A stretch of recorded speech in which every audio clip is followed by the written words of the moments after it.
నమస్కారం. ఈనాటి వార్తలకు స్వాగతం. ఇంద్రకీలాద్రిపై వెలిసిన శ్రీ కనకదుర్గమ్మ వారి దేవస్థానంలో మహా కుంభాభిషేక మహోత్సవాలు రెండో రోజు అత్యంత భక్తి శ్రద్ధలతో కొనసాగుతున్నాయి. శనివారం తెల్లవారుజామునే విచ్చేసిన పూజ్యశ్రీ స్వామీజీ వారు పవిత్ర కృష్ణానదిలో పుణ్య స్నానాలు ఆచరించారు. అనంతరం ఉదయం 9:30 స్వామీజీ వారు అమ్మవారి దర్శనార్థం ఇంద్రకీలాద్రికి చేరుకున్నారు.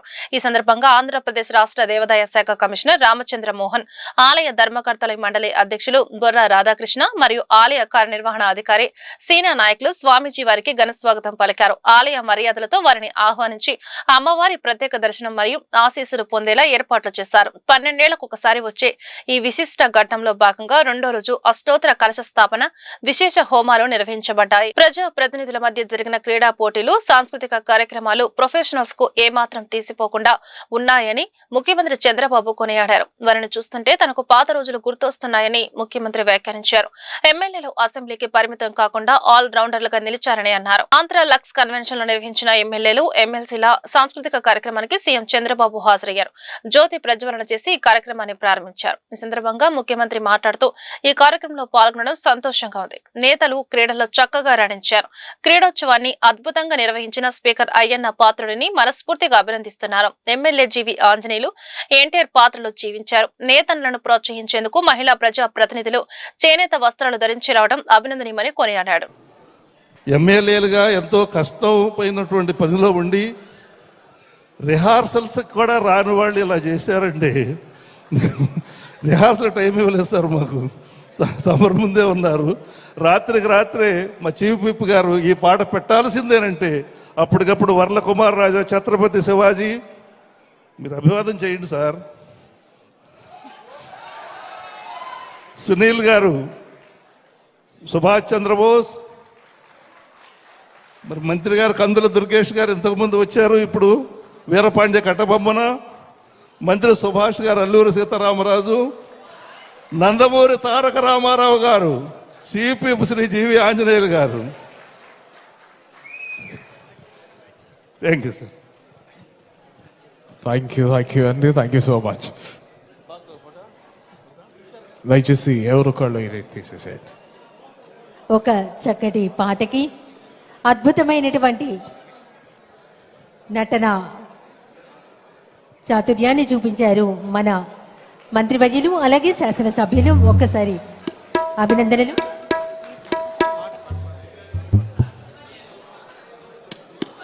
తర్వాత మన ముందుకి విచ్చేయనున్నారు శాసనసభ్యులు సుందరపు విజయ్ కుమార్ గారు, శాసనసభ్యులు సునీల్ గారు.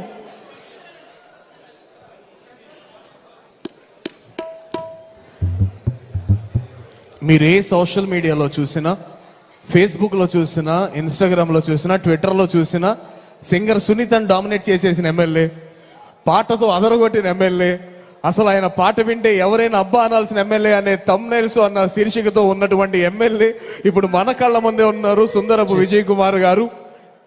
సో ఇప్పుడు ఆయన ఒక అద్భుతమైన పాటతో పశుర్వేత్తి శిశుర్వేత్తి వేత్తి గానరసం పణిహి అన్నారు పెద్దలు. అంటే పశువులనైనా శిశువులనైనా కదిలించగలిగేది పాట మాత్రమే. శాసనసభ్యులుగా మాత్రమే కాకుండా అద్భుతమైన సంగీత కళాకారుడుగా ఆయన పాట పాడడానికి ముందుకు రావడం ఎంతో సంతోషం. విజయ్ కుమార్ గారి మహా కుంభాభిషేకం సందర్భంగా విజయవాడ కనకదుర్గమ్మను హోంమంత్రి వంగలపూడి అనిత దర్శించుకున్నారు. ఆలయానికి విచ్చేసిన మంత్రికి ఆలయ మర్యాదలతో దేవస్థానం అధికారులు స్వాగతం పలికారు. అమ్మవారి దర్శనానంతరం కంచి కామకోటి పీఠాధిపతులను హోంమంత్రి అనిత కలిశారు. అనంతరం హోంమంత్రి అనిత మాట్లాడుతూ అమ్మవారిని దర్శించుకోవడం చాలా సంతోషంగా ఉందన్నారు. అమ్మవారిని ఎన్నిసార్లు దర్శించుకున్నా తనివి తీరదని తెలిపారు. రేపు ఉదయం 9 గంటలకు మహా కుంభాభిషేకం ప్రారంభమవుతుందని చెప్పారు. ఈ రోజు రేపు అంతరాలయం దర్శనం నిలిపివేస్తారు అన్నారు. ప్రతి 12 ఏళ్లకు వచ్చి ఈ మహా కుంభాభిషేక మహోత్సవాన్ని వీక్షించేందుకు రేపు లక్షల మంది భక్తులు వస్తారని అంచనా వేస్తున్నామని తెలిపారు. ఈ మహోత్సవానికి వచ్చే భక్తులకు ఎలాంటి ఇబ్బందులు లేకుండా అన్ని ఏర్పాట్లు చేశామని హోంమంత్రి అనిత పేర్కొన్నారు.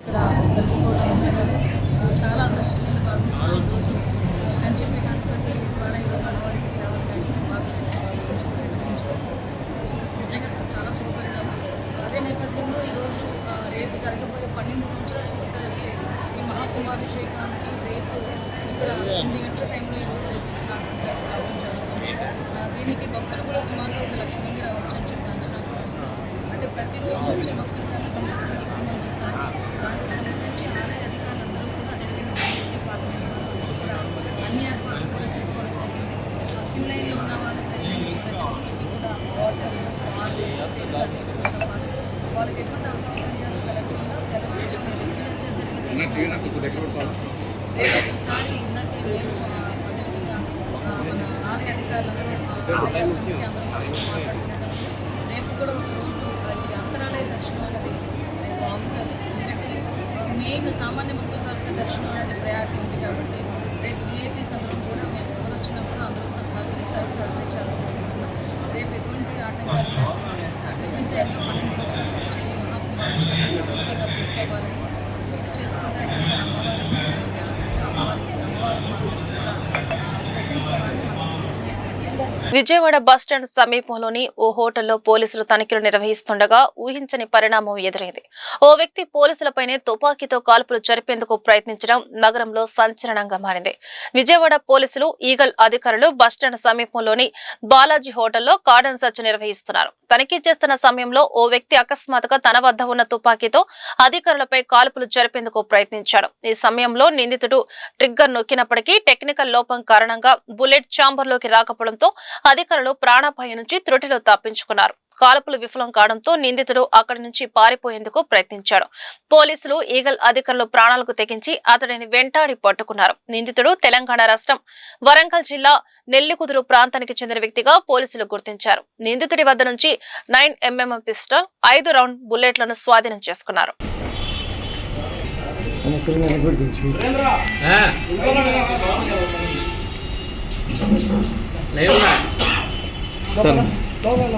సార్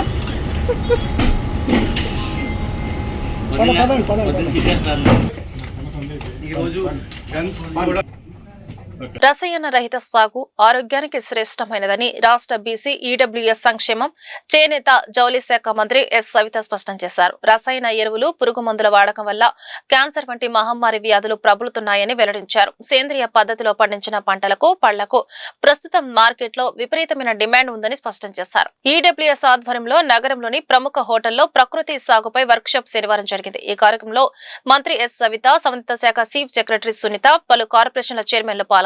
ఈ సందర్భంగా వారు మాట్లాడుతూ మారుతున్న కాలంలో ఆహారం, వాతావరణం అన్ని కలుషితమైపోతున్నాయని, ఫలితంగా మానవాళిని అనేక రోగాలు చుట్టుముడుతున్నాయన్నారు. ప్రజల ఆరోగ్యాన్ని కాపాడమే లక్ష్యంగా రాష్ట్ర ప్రభుత్వం సేంద్రియ సాగు వైపు అడుగులు వేస్తోందన్నారు.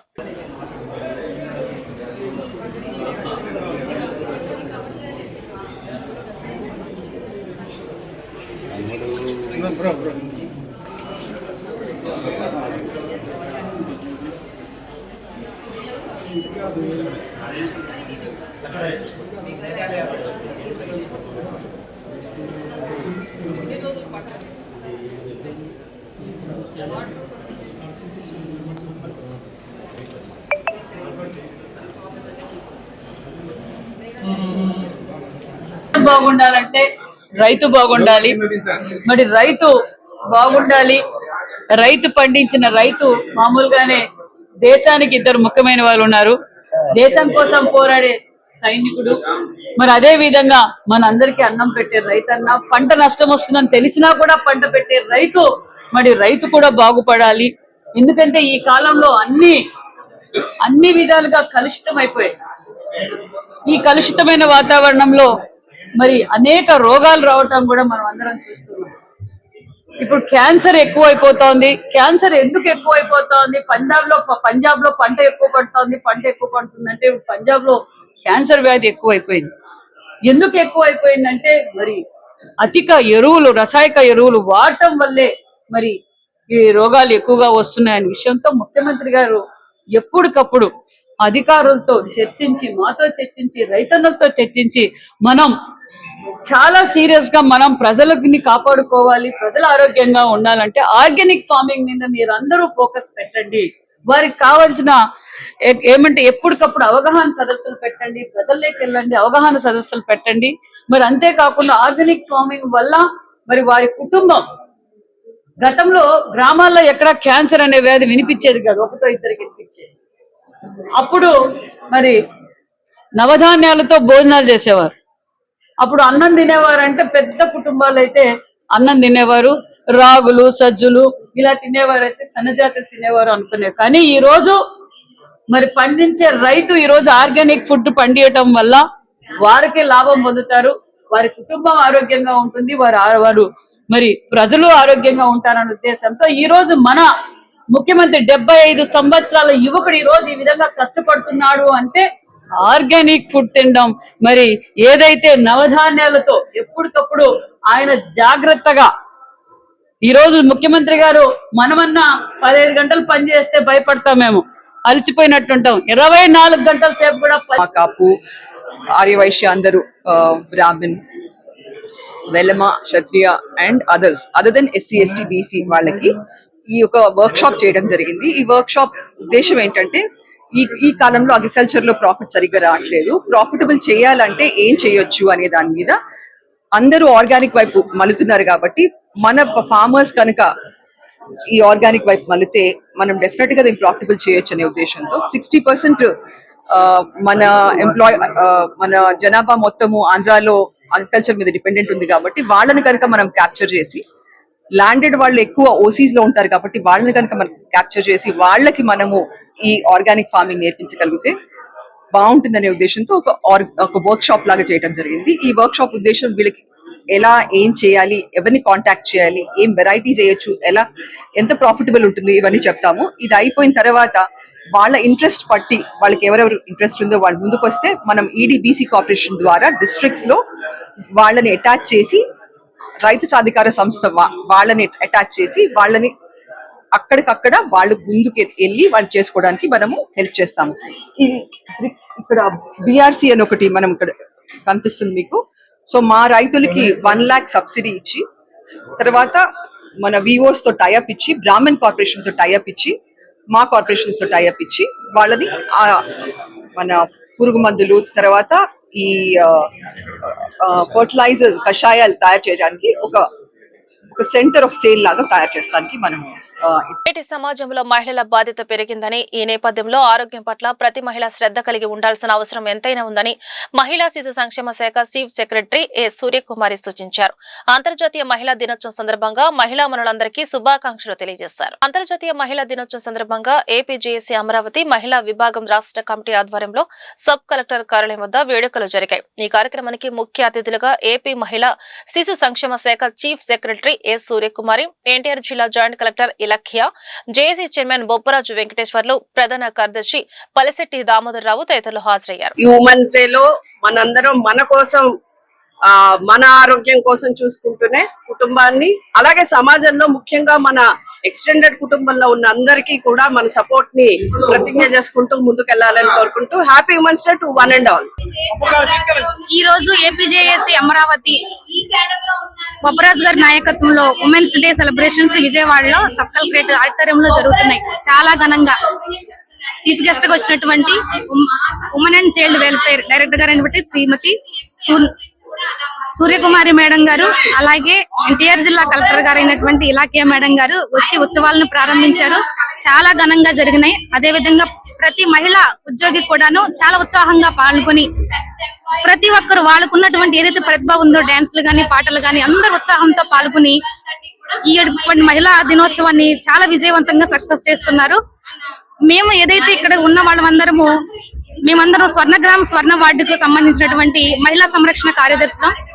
ఇటీవల రాష్ట్ర ప్రభుత్వం మాకు డిపార్ట్మెంట్ కావాలి, ఏ డిపార్ట్మెంట్ కావాలి అనేసి ఆప్షన్ ఇచ్చింది. ఎందుకనంటే మాలో 2 రకాలుగా ఉన్నారు. ఒకటి హోమ్ డిపార్ట్మెంట్ ని సెలెక్ట్ చేసుకున్నారు, ఇంకొకటి వాళ్ళు మహిళా శిశు సంక్షేమ శాఖను సెలెక్ట్ చేసుకున్నారు.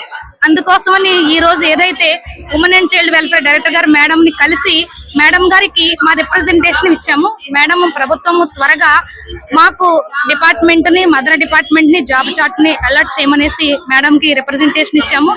అదే విధంగా డిపార్ట్మెంట్ లో అర్హులైన వాళ్ళందరికీ ప్రమోషన్ ఛానల్ కూడా ఇవ్వమనేసి మేడం ని రిక్వెస్ట్ చేసాము. రిప్రజెంటేషన్ కూడా ఇచ్చాము. మేడం గారు చాలా పాజిటివ్ గా స్పందించారు.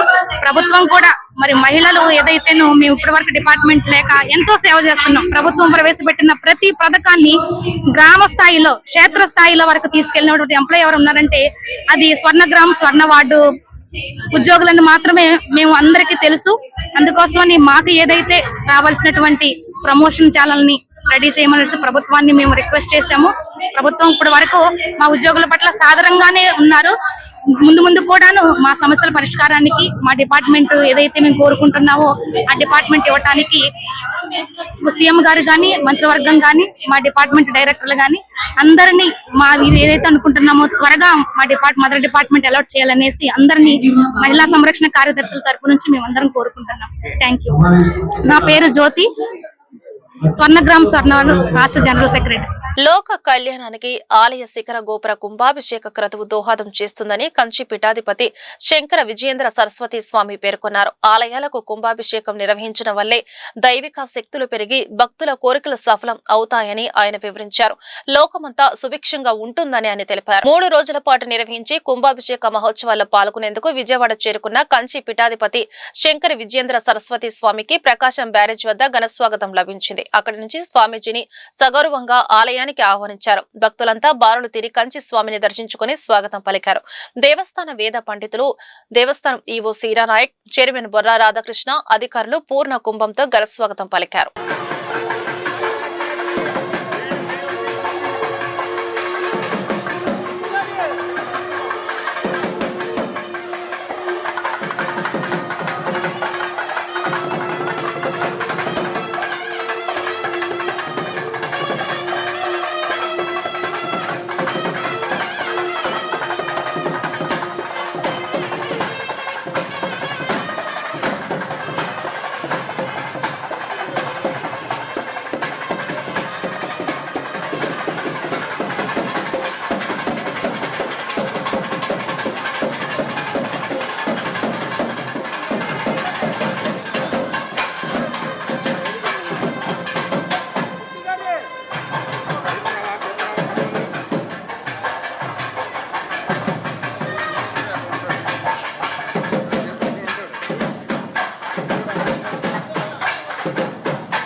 అంజుమన్ ఆస్తులపై వైసీపీ గుంటూరు నగర అధ్యక్షురాలు నూరి ఫాతిమా అసత్య ప్రచారాలు ఆపాలని ఎమ్మెల్యే మహమ్మద్ నజీర్ అహ్మద్ హితవు పలికారు.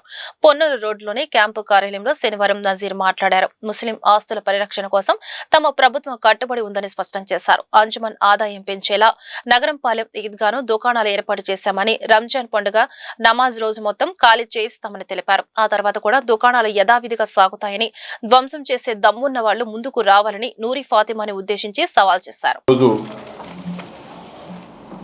ఈ పత్రికా విలేకరుల సమావేశం పెట్టడానికి ముఖ్య కారణం, గత 2-3 నెలల నుండి గుంటూరు నగరంలో ఉన్నటువంటి అంజుమన్ ఇస్లామియా, వాటికి సంబంధించినటువంటి మంగళగిరి పెదకాకాని మండలంలో ఉన్నటువంటి వక్ఫ్ సంబంధించినటువంటి 71 ఎకరాల 75.3 ఎకరాల స్థలానికి సంబంధించినటువంటి, అలాగే అనేక అంశాల మీద స్థానికంగా ఉన్నటువంటి వైఎస్ఆర్సిపి నియోజకవర్గ ఇన్ఛార్జ్ నగర అధ్యక్షురాలు అక్క నూరి ఫాతిమా గారు పదే పదే అనేక విషయాల మీద మాట్లాడడం జరుగుతూ ఉంది. అంతేకాకుండా స్థానికంగా ఉన్నటువంటి లైట్ల మీద, కుక్కల ఇబ్బందుల మీద, అలాగే మరికొన్ని అంశాల మీద కూడా, రేషన్ మాఫియా మీద అనేక రకాలుగా 4-5 అంశాల్లో తను మాట్లాడడం జరిగింది. ఒక ప్రతిపక్ష నాయకురాలిగా తమ పార్టీకి సంబంధించినటువంటి అంశాలతో పాటు ప్రజలకు ఉపయోగమైనటువంటి అంశాలు, ప్రజలకు సంబంధించినటువంటి అంశాల్లో మాట్లాడేటువంటి అవకాశం ఒక ప్రతిపక్ష నాయకులుగా మేము ఎప్పుడు కూడా స్వాగతిస్తాం. ముఖ్యంగా మాట్లాడేటువంటి ఎవరైనా కూడా వారు మాట్లాడుతున్నటువంటి మాటలకు తిరుమల లడ్డు విషయంలో నిరాధారమైన ఆరోపణలు మానుకోవాలని వైసీపీ నాయకుడు మల్లేపల్లి హనుమంతరావు శర్మ అన్నారు. బ్రాడీపేటలో శనివారం హనుమంతరావు మాట్లాడారు. కూటమి ప్రభుత్వం హిందువుల మనోభావాలు దెబ్బతీసేలా వ్యవహరిస్తుందని నిప్పులు చెరిగారు. దేవుడితో రాజకీయం చేయరని చూస్తే వెంకటేశ్వర స్వామి క్షమించడని హెచ్చరించారు. రాష్ట్రంలో సమస్యలు ఏమీ లేనట్లు లడ్డూ అంశంపై మాట్లాడడం సిగ్గుచేటని చెప్పారు. ప్రభుత్వం ఇప్పటికైనా పద్ధతి మార్చుకోవాలని హితవు పలికారు. మల్లేపల్లి హనుమంతరావు శర్మ. ఇప్పుడు గత కొంతకాలం నుంచి కూడా తిరుమల దేవస్థానం అయినటువంటి వెంకటేశ్వర స్వామి గారి మీద రాజకీయం జరగటం, అలాగే కల్తీ లడ్డూల మీద ఎటువంటి నిరాధారణ లేనటువంటి కల్తీ లడ్డూలో శ్రీవారి లడ్డూలో అత్యంత ప్రీతిపాత్రమైనటువంటి వెంకటేశ్వర స్వామి గారి ప్రసాదమైనటువంటి లడ్డూలో కల్తీ నెయ్యి కలిసింది, అలాగే కొన్ని జంతువుల అవశేషాలు కూడా కలిశాయంటూ రాజకీయానికి తెరలేపినటువంటి సందర్భం. వీటన్నిటి మీద హిందువుల మనోభావాలు దెబ్బతీసే విధంగా అసెంబ్లీలో కూడా మాట్లాడటం కూడా ఇది చాలా నాయకులందరూ కూడా అధికార పార్టీ తెలుగుదేశం పార్టీ అందరూ కూడా నాయకులందరూ ఇప్పటికైనా చిత్తశుద్ధి తెచ్చుకొని నిరాధారణ నిరూపణ అయ్యేటట్టయితే దేవుడి మీద రాజకీయాలు చేయటం కూడా కరెక్ట్ కాదు. దాన్ని ఎటువంటి నిరాధారణకి వైఎస్ఆర్ కాంగ్రెస్ పార్టీ నుంచి కూడా దాని మీద నిర్ధారణకి దాని మీద చర్చించడం రమ్మని చెప్పి పిలుస్తున్నా కానీ తప్పించుకుంటూ ఎక్కడా రాష్ట్రంలో ప్రజా సమస్యలు అనేవే లేనట్టుగా ఇస్తానన్నటువంటి సూపర్ 6 పథకాలని జనాలుగా ఇచ్చే పథకాలన్నింటినీ కూడా పక్కదోవ పట్టేటటువంటి పరిస్థితిగా కనబడుతుందే తప్ప అసలు హిందువుల మీద రాజకీయాలు చేయటానికి ఏ రాజకీయ నాయకులు కూడా విధి లేదు. దీన్ని కేంద్రం కూడా చూస్తూ ఉండటం, దీన్ని ఖండించకపోవటం కూడా హిందువులందరూ కూడా ఒకసారి ఆలోచన చేయాల్సినటువంటి పరిస్థితులు ఏర్పడతా ఉన్నాయి. నిండు శాసన మండలిలో కూడా అచ్చెన్నాయుడు గారు మాట్లాడుతూ శాసన మండలి సభ్యులు క్రిస్టియనా లేదంటే మీ వైఎస్ఆర్ కాంగ్రెస్ పార్టీ అధినేత జగన్మోహన్ రెడ్డి క్రిస్టియనా కాదా నాకు చెప్పాలి అంటూ మాట్లాడటం, మీరు కుల వివక్షల కోసమును కుల ద్వేషాలను తెంచుకోవడం కోసం మీరు శాసన మండలికిను మిమ్మల్ని శాసనసభ్యులుగా కూడా ప్రజలు ఎన్నుకోవలేదు. కాబట్టి ఇప్పటికైనా దీనిని ఆపి ఈ రాజకీయం దేవుడి మీద రాజకీయం చేసేటటువంటిది ఆపి ప్రజలలో కావాల్సినటువంటివి రాష్ట్రాభివృద్ధికి తోడ్పడాల్సిందిగా కూడా ప్రతి రాజకీయ పార్టీలు కూడా కోరుకుంటా ఉన్నాం. సూపర్ 6 లాంటి పథకాలని అవలంబించాలా, లేదంటే మీరు విజన్ ఏదైతే మీరు రాష్ట్రాన్ని అభివృద్ధి చేస్తాం, రోడ్లు చేస్తాం, రాజధాని కడతామన్నారు, అలాంటివన్నీ రాష్ట్రాభివృద్ధిని పక్కన పెట్టుకొని ఈరోజు 2 సంవత్సరాలు. ఈ వార్తలు ఇంతటితో సమాప్తం. నమస్కారం.